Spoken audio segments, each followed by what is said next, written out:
Baik, pada hari ini saya ingin menyampaikan terkait dengan sistem informasi geografis ya, dan kaitannya dengan analisis sebaran masalah kesehatan. Nah, nanti kita akan melihat seperti apa itu konsep dari sistem informasi geografis, kemudian bagaimana pentingnya kita melakukan sistem informasi geografis melalui pemetaan ya. Kemudian nanti akan saya berikan juga contoh-contoh penggunaan pemetaan ya dalam sistem informasi geografis, khususnya kita sebagai calon tenaga kesehatan masyarakat nanti bagaimana kita menjelaskan sebaran masalah kesehatan yang ada. Nah, itu tadi ya apa yang kita pelajari hari ini. Yang pertama latar belakang, kemudian bagaimana pentingnya SIG, kemudian bagaimana nanti pengenalan penggunaan software atau aplikasi pendukung. Nah, jadi yang melatar belakangi bagaimana pentingnya pemetaan itu ya. Nah, jadi karena ada masalah kesehatan, nah kita menghadapi berbagai macam masalah kesehatan. Kalau dulu penyakit menular, kemudian berkembang menjadi penyakit tidak menular, kemudian ada pandemi ya, seperti yang kita hadapi sekarang. Nah, itu apalagi dalam kaitan kejadian luar biasa maupun penanggulangan penyakit secara umum, nah itu kita memerlukan respon cepat ya. Nah, respon cepat itu harus didukung oleh data yang mumpuni ya, melalui penyelidikan lapangan. Nah, dalam melakukan penyelidikan lapangan kan kita semua sudah tahu ya bahwa bagaimana tahapan pengumpulan data, kemudian data yang dikumpulkan itu seperti apa, kemudian bagaimana analisis data dan sistem pencatatan dan pelaporannya seperti apa. Nah, kemudian data-data tersebutlah menjadi pendukung ya, melalui ada kan kita udah belajar juga mengenai variabel epidemiologi, yaitu data tersebut kita analisis, kemudian kita olah dan interpretasikan berdasarkan variabel orang, tempat, dan waktu. Nah, data tersebut akan menjadi informasi yang sangat berguna ya bagi pengambil kebijakan atau kemudian bagi tenaga medis atau praktisi ya dalam menetapkan intervensi yang sesuai dalam hal untuk pengendalian penyakit atau penanggulangan bahkan eliminasi ya. Bagaimana supaya kalau misalnya dengan kaitannya dengan outbreak atau kejadian luar biasa, bagaimana kita mengetahui sumber penularan, kemudian kita bagaimana mengetahui bagaimana cara penularan dan bagaimana cara penanggulangannya. Sehingga nantinya yang diharapkan dari data atau informasi yang diberikan itu, nah itulah menjadi dasar kita bagi pengambil kebijakan khususnya untuk mengeluarkan kebijakan berbasis bukti ya, atau evidence based policy. Nah, itu istilahnya. Karena kalau misalnya kita mengeluarkan kebijakan yang tidak berdasarkan data, maka kebijakannya itu bisa jadi salah sasaran yang pertama atau menjadi tidak efektif dan tidak efisien.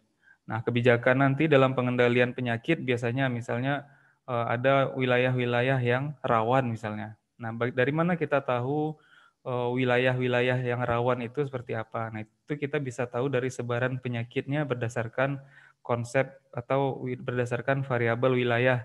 Nah, itu salah satunya yang bisa menjelaskan hal tersebut adalah dengan melalui sistem informasi geografis.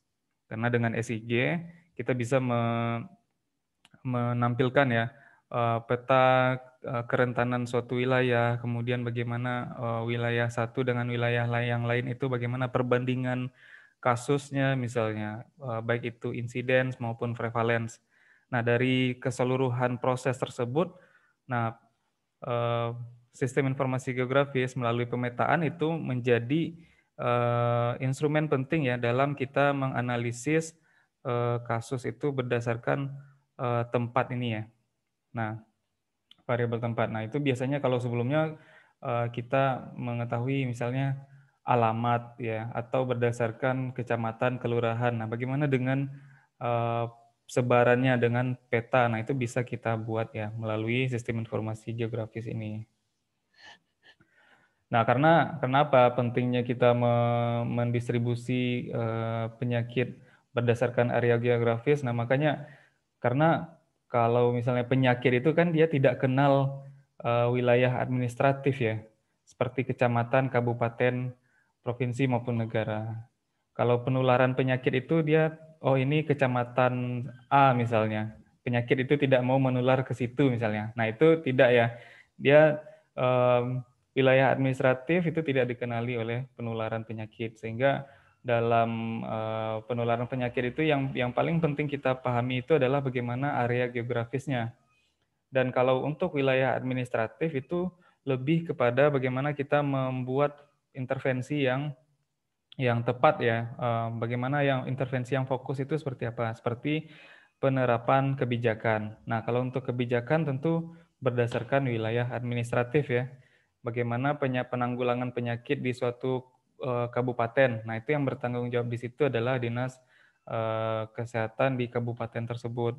Atau misalnya kebijakan penanggulangan masalah kesehatan di wilayah kerja puskesmas.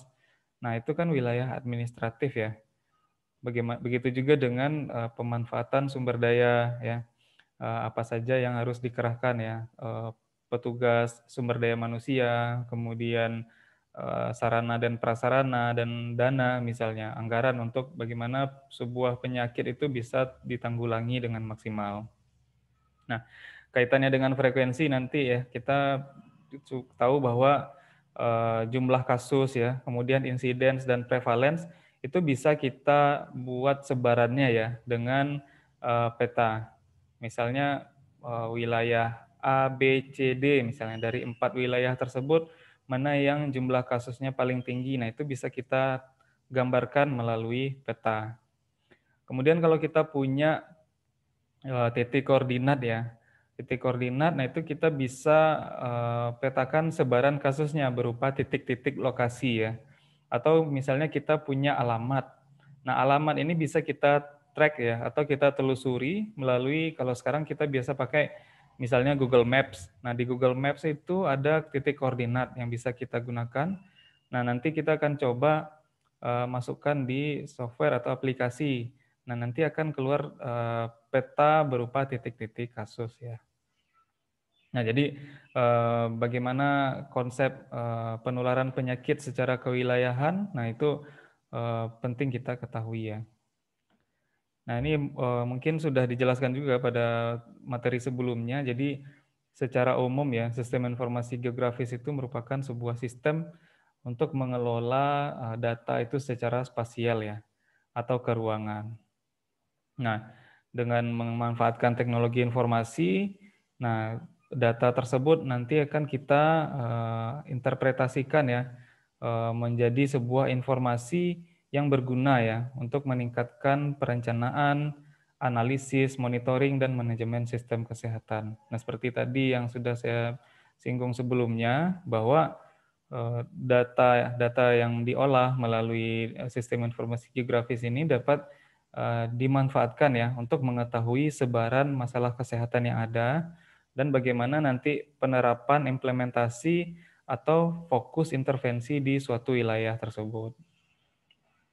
Nah, jadi secara umum ECG itu merupakan sebuah alat ya atau instrumen untuk menganalisis sebaran masalah kesehatan berdasarkan jumlah atau titik-titik koordinat ya. Kita bisa tahu sebaran penyakitnya seperti apa. Kita juga bisa memetakan wilayah yang rawan atau rentan ya. Karena misalnya ada kasus penyakit yang di suatu wilayah itu sangat tinggi misalnya. Nah, dari kondisi geografisnya seperti apa?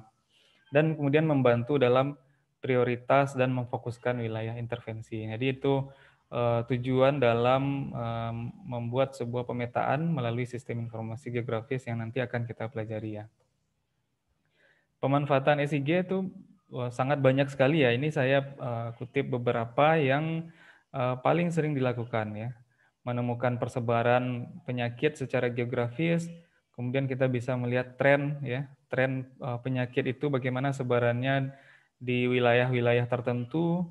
Kemudian kita bisa melihat kesenjangan ya di beberapa wilayah, misalnya di daerah perbatasan ya, di daerah terpencil misalnya. Kita tahu dari peta bahwa wilayah ini adalah wilayah terpencil misalnya, masih banyak didominasi hutan, atau kemudian ada wilayah-wilayah yang berada di daerah aliran sungai misalnya. Nah, itu kita bisa identifikasi dari peta melalui sistem informasi geografis. Kemudian kita dapat menggambarkan kebutuhan dalam pelayanan kesehatan ya dan menilai alokasi sumber daya. Nah, dari wilayah-wilayah tadi, nah itu kebutuhan untuk pelayanan kesehatan apa? Nah, misalnya kita memetakan di suatu wilayah itu ada berapa sih puskesmas atau ada berapa sih fasilitas pelayanan kesehatan yang bisa dijangkau oleh masyarakat. Nah, kemudian menyediakan informasi kesehatan dengan menggunakan peta-peta di internet. Nah, peta ini nanti kita akan coba nanti akan membuat beberapa peta memanfaatkan aplikasi ya. Kemudian menempatkan fasilitas kesehatan yang dapat dijangkau oleh masyarakat. Nah, ini terkait dengan akses ya, akses pelayanan kesehatan oleh masyarakat. Nah, dengan SIG itu kita bisa melihat ya, mana yang fasilitas pelayanan kesehatan yang jauh dari rumah penduduk misalnya, atau misalnya akses jalannya itu seperti apa. Nah, itu bisa kita tampilkan melalui pemetaan ya. Nah, ini sebagai tambahan saja ya. Jadi dalam masalah kesehatan ya, jadi ada endemis, sporadis, dan epidemis dan pandemik ya. Nah, jadi seperti ini ya. Di bagian A ini bisa kita lihat ya, ini peta, kemudian ada titik-titik penyakit atau masalah kesehatan di bagian pinggiran sini misalnya. Nah, itu bisa dianggap ini sebagai daerah endemis. Nah, kasusnya itu terkonsentrasi di satu wilayah saja, yaitu di daerah pinggiran. Nah, ini secara sederhana dapat kita bisa tahu ya. Nah, ini kaitannya dengan pandemi misalnya, atau wabah, atau kejadian luar biasa. Kemudian ini sporadis. Kalau sporadis itu beberapa kasus ya, tidak banyak, namun menyebar di hampir seluruh wilayah ya. Nah, ini titik-titik merah ini adalah sebuah gambaran misalnya ilustrasi kasus ya atau penyakit. Nah, dia banyak tapi menyebar ya. Kalau di sini dia banyak dan dia mengelompok ya. Kemudian ini epidemik ya. Nah, kaitannya dengan epidemik itu ada peningkatan kasus ya yang menjangkiti wilayah-wilayah ya. Nah, peningkatan kasus ini dapat dilihat secara berkelompok ya. Nah, ini yang kita alami saat ini adalah epidemik ya di suatu negara, di hampir seluruh wilayah itu punya pengelompokan kasus ya. Nah, ini namanya epidemik ya. Nah, epidemik ini adalah kasus-kasus yang berkembang ya dan tidak dapat ditanggulangi secara baik ya. Kemudian kalau sudah meliputi antar benua ya, Asia, Afrika, Eropa misalnya. Kalau ini dari benua Amerika, kemudian sudah menularkan ke berbagai negara secara internasional, nah itulah yang dikatakan dengan pandemik. Nah, bagaimana kita membuat sebaran pemetaan seperti ini? Nah, itu dengan sistem informasi geografis ya. Kita bisa tampilkan sebaran penyakitnya seperti apa. Nah, ini nanti akan berguna ya. Oh, ini kelompok penyakitnya lebih banyak di daerah sini misalnya. Nah, tentu intervensinya akan difokuskan ke arah mana. Begitu ya. Dari peta yang kita buat atau kita punya, kita bisa menjelaskan masalah kesehatan itu bagaimana trennya tadi ya, kecenderungan penyakit. Oh, ini misalnya kasusnya itu banyak misalnya, tapi dia tersebar sedikit-sedikit di hampir seluruh wilayah misalnya. Seperti itu ya. Nah, misalnya dari peta ini apa yang dapat kita ketahui ya. Dari pemetaan itu menjadi sumber informasi kita apakah ada kaitan secara epidemiologis ya. Jadi kaitan secara epidemiologis kita bisa tahu apakah ada kesamaan orang ya, tempat dan waktu misalnya. Kalau di peta kita dapat melihat apakah ada kesamaan karakteristik di suatu wilayah. Misalnya ada beberapa penyakit-penyakit yang mungkin hanya terjadi di wilayah pegunungan misalnya, atau beberapa penyakit yang hanya terjadi di wilayah pesisir pantai, ataupun misalnya kalau ada peta sungai ya, nah ada penyakit-penyakit yang mungkin bisa dijelaskan melalui peta, misalnya diare ya, ada sungai misalnya, ada titik-titik kasus diare. Nah itu bisa kita jelaskan melalui peta, atau kemungkinan variabel lain. Contohnya ya, misalnya ini seperti peta ini Ini saya ambil dari ilustrasi wabah kolera yang dianalisis oleh John Snow ya. Jadi kan ceritanya di wilayah ini ya, di wilayah ini di beberapa blok tempat tinggal penduduk ini itu di apa ditemukan jumlah kematian yang sangat banyak pada waktu itu ya. Nah, setelah ditelusuri ternyata ada wabah kolera. Nah, kenapa setelah ditelusuri ya, kenapa ada titik-titik ini? Nah, inilah lokasi rumah penduduk ya. Nah, kaitan epidemiologis yang ditemukan oleh John Snow ini adalah kenapa kok sebarannya itu mengikuti rumah-rumah penduduk misalnya. Ternyata kesamaan karakteristiknya itu adalah mereka dialiri oleh pipa air yang sama, ya, pipa sumber air minum yang sama. Nah, sehingga di sini ada 3 kelompok ya yang banyak ini. Nah, ini sumber airnya itu semua sama dan dialiri ya dari sumbernya itu. Nah, sehingga diketahui kesamaan karakteristik suatu wilayah ya, suatu penyakit ini dengan peta ini kita bisa tahu, oh ternyata ini sumber airnya sama sehingga kenapa ini bisa menjadi seperti ini petanya misalnya. Dia ada beberapa blok kasus koleranya yang mengelompok misalnya. Nah, ini ternyata menggunakan sumber air yang sama. Nah, ini contoh sederhana ya, peta melalui sistem informasi geografis yang bisa menjelaskan sebuah fenomena atau bagaimana kita menjelaskan sebaran penyakit yang sedang terjadi. Data yang dapat dimanfaatkan apa saja? Nah, itu yang pertama itu tentu data geografis ya. Kalau kita punya misalnya lewat handphone ataupun GPS ya, kita bisa melihat titik koordinat ya, garis lintang dan bujur lokasi kita saat ini misalnya. Nah, itu kita bisa telusuri atau kita menggunakan memanfaatkan Google Maps misalnya. Nah, di situ ada koordinat juga. Selain data geografis seperti ini, kita bisa memanfaatkan data alamat ya, alamat rumah, alamat sekolah, tempat kerja atau rekreasi misalnya, yang terkait dengan mobilitas penduduk, karena sebaran atau penularan penyakit itu juga sangat tergantung dengan mobilitas penduduk. Kemudian ada fasilitas pelayanan kesehatan. Nah, itu terkait dengan akses bagaimana masyarakat itu dapat menjangkau pelayanan kesehatan. Nah, data-data seperti ini kita bisa buat ya sebarannya di suatu wilayah. Nah, dengan menggunakan kalau misalnya kita ingin titik-titik, nah itu kita bisa menggunakan koordinat atau garis lintang atau bujur ya. Nah, seperti saat ini yang kita alami ya, situasi pandemi di suatu wilayah. Nah, ini kan terkait dengan mobilitas penduduk misalnya. Nah, dari satu negara ke negara lain menggunakan transportasi, pesawat terbang ya. Kemudian ada jalur darat juga seperti bagaimana penularan penyakit ya. Nah, seperti inilah contohnya kalau kita bisa menggambarkan bagaimana sebaran penyakit itu berdasarkan kewilayahan. Nah, pemetaan dengan sistem informasi geografis, nah itu bisa secara deskriptif dan bisa juga secara analitik ya. Kalau secara deskriptif itu kita bisa membuat deskripsi atau penjelasan terkait dengan bagaimana masalah kesehatan itu menyebar ya.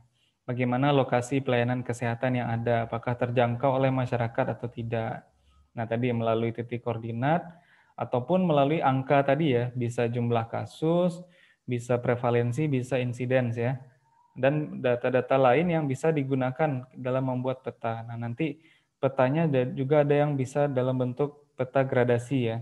Jadi ada warna merah muda sampai merah tua misalnya, atau merah untuk wilayah yang ada kasus, kuning ya, zona kuning atau zona orange ya, atau zona hijau misalnya. Nah, itu kita bisa buat dengan peta gradasi. Kalau secara analitiknya nanti bisa kita buat apakah ada kaitan-kaitan antara satu variabel dengan variabel lain melalui analisis spasial ya. Nah, itu kita bisa lihat kerentanan wilayahnya seperti apa. Nah, sehingga fokus intervensinya juga bisa lebih tajam analisisnya nanti kalau dengan pemetaan secara analitik ya. Nah, contohnya seperti apa? Nah, ini yang bisa saya tampilkan ya. Ini Misalnya ini peta dengan titik koordinat ya, tadi contohnya dengan, peta di ilustrasi wabah kolera John Snow tadi, nah itu dengan titik-titik ya, begitu juga dengan di sini. Ini misalnya peta, titik-titik di kasus di Sumatera Barat misalnya, ya. Nah, ada titik yang kecil, ada titik yang besar. Nah, kalau titik yang besar itu menggambarkan jumlah kasusnya banyak di sini misalnya. Kalau titik yang kecil-kecil berarti seperti tadi, dia menyebar ya secara sporadis di beberapa wilayah atau hampir keseluruhan wilayah. Atau seperti ini hijau, ini kuning misalnya. Nah, ini ada pewarnaan di sini ya. Nah, interpretasinya seperti apa? Nah, bagaimana kita nanti membuat gradasi warnanya itu ya. Kalau kuning misalnya menggambarkan apa, atau hijau menggambarkan apa. Nah, ada juga yang seperti ini ya. Nah, dalam bentuk lain, ini heat map ya. Nah, seperti tadi, semakin merah dia, semakin kuning ya. Dari biru sampai kuning ya. Biru itu rendah, kuning itu paling tinggi. Nah, paling tinggi itu berada di sebelah sini misalnya. Nah, dan sebaran kasusnya seperti ini. Kemudian peta insidensi, nah ini gradasi warna tadi ya, dari kuning sampai merah. Mana yang paling insidensnya yang paling tinggi adalah yang merah misalnya. Kemudian insidens yang paling rendah itu diberikan warna kuning. Nah ini nanti kita akan pelajari ya, bagaimana cara membuat petanya. Berikutnya, nah beberapa software atau aplikasi pendukung yang bisa kita gunakan ya. Nah, itu macam-macam ya. Sangat banyak sebenarnya software atau aplikasi yang kita gunakan. Namun nanti yang akan banyak kita otak-atik atau kita pelajari itu adalah ArcView GIS 3.3, kemudian EpiInfo ya. Nah, selain dua ini juga ada Geoda, kemudian ada ArcGIS ya, ArcGIS online. Nah, itu bisa kita manfaatkan secara gratis ya, versi online-nya. Atau juga ada Quantum GIS ya, ada SatScan dan Geoda ya. Nah, ini untuk analisis analitiknya ya secara spasial. Nah, itu bisa kita lakukan pemetaan. Nah, untuk deskriptif saya kira cukup menggunakan ArcView GIS 3.3 ini ya, seperti ini outputnya. Kemudian EpiInfo. EpiInfo itu bisa juga digunakan secara gratis ya dan di-download secara gratis. Nanti linknya akan saya berikan. Sampai sini saya kira ada yang mau ditanyakan.